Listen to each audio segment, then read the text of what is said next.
మీరు ఇంజనీరింగ్ చేశారా? జాబ్స్ కోసం సెర్చ్ చేస్తున్నారా? 3600 మందికి పైగా స్టూడెంట్స్ కి జాబ్స్ వచ్చేలా చేసిన కోడ్ జ్ఞాన్ 100 డేస్ సాఫ్ట్వేర్ కోర్సులో జాయిన్ అవ్వండి. మీ కెరియర్ ని బిల్డ్ చేసుకోండి. నమస్కారం అలగరి రవీంద్రనాథ్ గారు. నమస్తే అండి శ్రీ గారు. సార్, చాలా మందికి కూడా అప్పు ఎవరికి ఇచ్చినా కూడా లేదు, తీసుకున్న వాళ్ళైనా కూడా డబ్బు రావడానికి రకరకాల ప్రయత్నాలు చేసినప్పటికీ తిరిగి రాకపోయేసరికి కోర్టుని ఆశ్రయిస్తే ఆ కోర్టులో కూడా ఎక్కువ టైం పట్టేసరికి చాలా సమస్యలు అయితే ఎదుర్కోవడం మనం చూస్తున్నాం. అలా కాకుండా కోర్టులో మనం ఒక్కసారి లీగల్గా అప్రోచ్ అయితే ఆ ప్రాసెస్ తొందరగా కంప్లీట్ అయ్యే అవకాశం ఏమైనా ఉందంటారా సార్?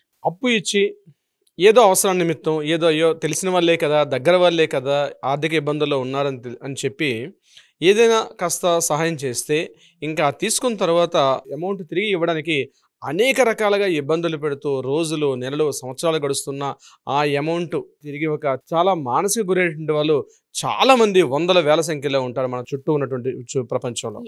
అలానే కాకుండా అప్పు తీసుకున్న వాళ్ళ పరిస్థితి కూడా కొంతమంది కాస్త మోతుబరి ఉన్న వాళ్ళైతే అప్పు ఇచ్చిన తర్వాత ఆ ఇచ్చిన అమౌంట్ అప్పుని మళ్ళా రిటర్న్ చేయమని చెప్పేసి అనేక రకాలుగా గూండాగిరిని చేస్తూ బలవంతం చేస్తూ అదేవిధంగా ఏదైతే అమౌంట్ ఇచ్చారో ఆ అమౌంట్ని మరి కాస్త వడ్డీ ఎక్కువ మొత్తంలో అరేంజ్ చేసుకొని లేకపోతే వాళ్ళ ప్రాపర్టీస్ని బలవంతంగా గూండాగిరి చేసి వాళ్ళ యొక్క ప్రాపర్టీస్ని వాళ్ళ పేరు మీద రాయించుకోవడం కానీ ఇట్లాంటివి కోకొల్లలు, ఒకటి రెండు కాదు.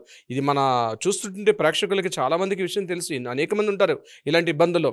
అంతేకాకుండా బ్యాంకుల్లో ఏదైనా లోన్స్ తీసుకొని క్రెడిట్ కార్డ్స్ తీసుకొని ఆ రూట్స్ ఆ డెట్స్ని క్లియర్ చేయలేక, అప్పులు చేయలేక ఆ బ్యాంక్ వాళ్ళ కంటిన్యూ కాల్ చేస్తూ ఆ అమౌంట్స్ కడతారా చస్తారని చెప్పి పేకల మీద కూర్చొని ఇంటి ముందు వచ్చి కూర్చొని మన చుట్టూ మన బంధువుల ముందర మన స్నేహితుల దగ్గర మన పరువును తీస్తే ఆ ఫోన్స్ లిఫ్ట్ చేయలేక ఆ ఫోన్ స్విచ్ ఆఫ్ చేసుకొని అనేక రకాల ఇబ్బందులు పడుతున్న వాళ్ళు ఈ రుణదాతలు, రుణగ్రహీతలు నేను చెప్తున్నాను అనేక రకాల ఇబ్బందులు గురవుతున్నారు. అయితే సరేనని చెప్పి ఏదైనా కోర్టును ఆశ్రయిస్తే ఇక అక్కడ నుంచి కోర్టులో మొదలడం తంతు సంవత్సరాలు, నెలలు గడుస్తున్నా దానికి శుద్ధి తీర్పు కోసం రాక ఇచ్చేవాళ్ళేమో తప్పించుకొని తీసుకున్న వాళ్ళు అవి కోర్టులో పడేశారు కదా అన్నటువంటి ఒక ధీమాతోటి సంవత్సరాల తరబడి ఈ సత్వర న్యాయం లేకుండా అనేక రకాలుగా ఇబ్బంది పడుతున్న వాళ్ళకి ఒక మంచి పరిహారం అయితే ఉంది, ఒక పరిష్కారం అయితే ఉంది.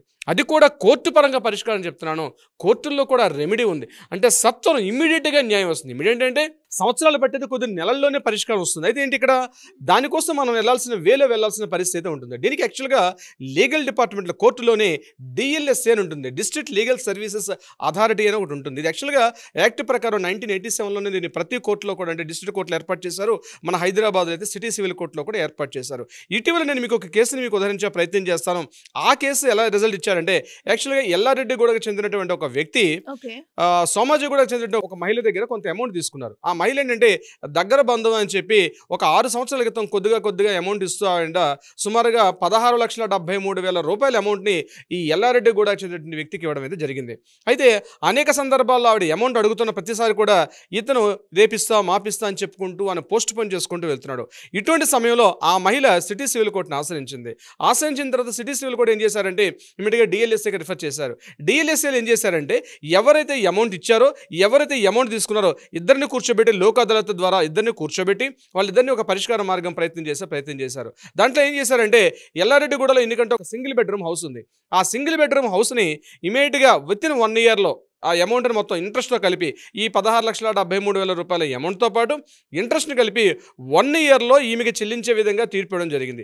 ఒకవేళ అతను ఈ 1 ఇయర్లో కూడా తీర్చలేని పక్షంలో ఏదైతే అతనికి ఆ సింగిల్ బెడ్రూమ్ హౌస్ ఫ్లాట్ ఏదైతే ఉందో యాస్టీస్గా ప్రాపర్టీ ట్రాన్స్ఫర్ అంటే ఓనర్షిప్ రైట్స్ ఉన్నాయి, అంటే యాజమాన్య హక్కులు ఆటోమేటిక్గా బై డిఫాల్ట్ ఈమెకి ట్రాన్స్ఫర్ రిజిస్ట్రేషన్ చేసుకునే విధంగా కూడా ఆ తుది తీర్పుని ఇవ్వడం జరిగింది. ఇది జస్ట్ కోర్టుకి మెట్లెక్కిన తర్వాత వితిన్ 3 మంత్స్లోనో 2 మంత్స్లోనో దీనికి జడ్జిమెంట్ రావడం జరిగింది. అంటే ఇద్దరు కూడా అంటే ఇచ్చిన వాళ్ళు తీసుకున్న వాళ్ళు ఇద్దరు కూడా ఒక రాజీకి రాగలిగితే మాత్రం కోర్టు సత్వరంగా ఒక పరిష్కారం చేసే వేదిక కూడా ఈ డిఎల్ఎస్ఏ మనకి ఈ 1987 యాక్ట్ ప్రకారం ఫామ్ అయినటువంటి డిఎల్ఎస్ఏలో ఉంది. దీని ద్వారా ఏంటంటే అడ్వాంటేజ్ ఏంటంటే ఈ డిఎల్ఎస్ఏ ద్వారా మనం అంటే జనరల్గా సివిల్ కోర్టును ఆశ్రయించి వెళ్ళడం వల్ల చాలా రకాలుగా దాన్ని తప్పించుకునే ప్రయత్నం చేస్తారు, ఎక్కువ టైం కావాలనుకుంటారు. దీనివల్ల ఇచ్చేవాళ్ళు కావచ్చు, తీసుకున్న వాళ్ళు కావచ్చు కొన్ని కారణాంతరాల వల్ల మళ్ళీ చనిపోవడం కానీ ఇతరత్ర ఏ కారణాలు ఉంటాయి ఇంకా డ్రాగన్ అవుతూనే ఉంటాయి. యాజ్ బీయింగ్ అన్ అడ్వకేట్గా చాలా కేసెస్ మనం చూస్తుంటాం ఇట్లాంటివి. అయితే అయితే ఇప్పుడు ఈ పరిష్కారం ఏంటంటే ఎవరైనా సరే ఇట్లాంటి రకాలుగా బాధపడుతుంటే ఇమీడియట్గా ఆశ్రయించినట్లయితే మంచి పరిష్కారం దొరికే అవకాశం కూడా ఉంటుంది.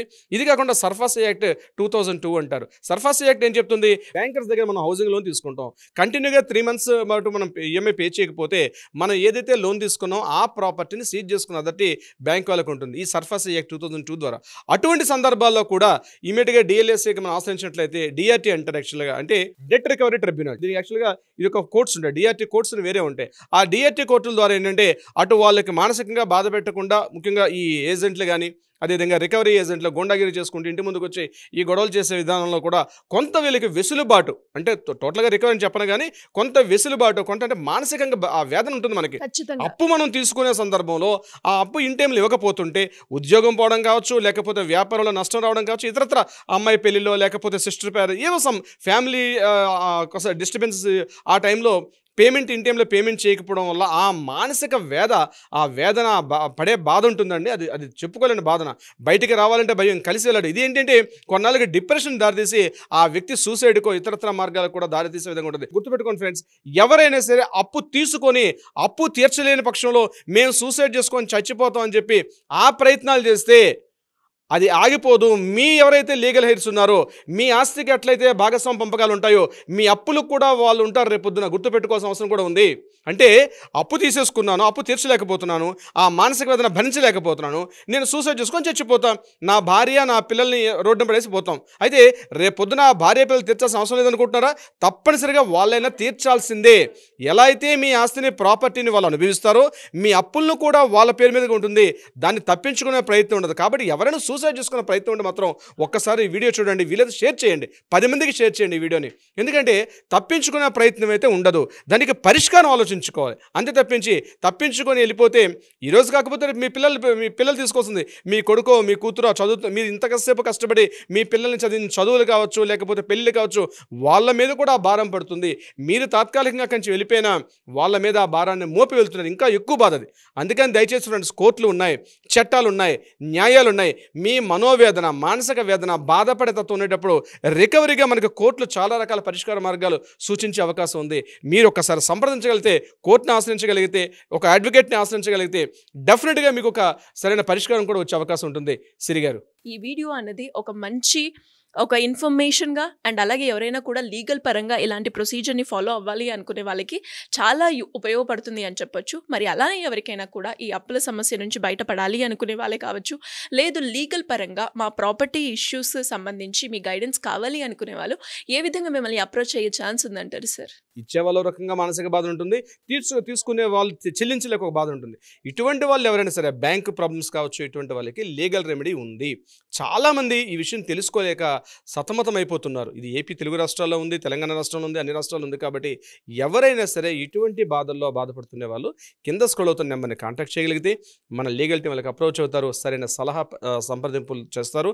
అంతేకాకుండా న్యాయపరంగా కూడా మీకు సరైన పరిష్కారం కూడా చూపించే విధంగా ప్రయత్నం చేస్తారు. సిరి గారు, ఖచ్చితంగా సార్. అండ్ అలాగే ఈ వీడియోలో కనుక ఎస్పెషల్లీ మీరు అన్నారు అంటే సుసైడ్ ఒక్కటే దీనికి మార్గం కాదు అని. సుసైడ్ చేసుకున్నంత వరకు వాళ్ళకి రిలీఫ్ ఉంటుంది, కానీ వాళ్ళ బాధ్యత వాళ్ళ ఫ్యామిలీ మెంబర్స్ అందరి మీద కూడా ఈ అప్పు ప్రభావం అయితే పడుతుంది అన్నది ఈ వీడియో చూసిన ప్రతి ఒక్కరు కూడా గుర్తించాల్సిన అవసరం ఉంది. అండ్ కుదిరితే ఈ వీడియో వీలైనంత వరకు అయితే షేర్ చేయండి. అప్పుల నుంచి ఎవరైతే బాధపడుతున్నారో వాళ్ళకి ఇది ఒక లీగల్ రెమెడీ ఉంది అని తెలియడానికే ఈ వీడియో ప్రయత్నం అనమాట. Anyways, thank you sir, thank you so much. Thank you so much Siri గారు. సుమన్ టీవీలో మీ పర్సనల్ అండ్ బిజినెస్ ప్రమోషన్స్ కోసం కింది నెంబర్కి కాంటాక్ట్ చేయండి.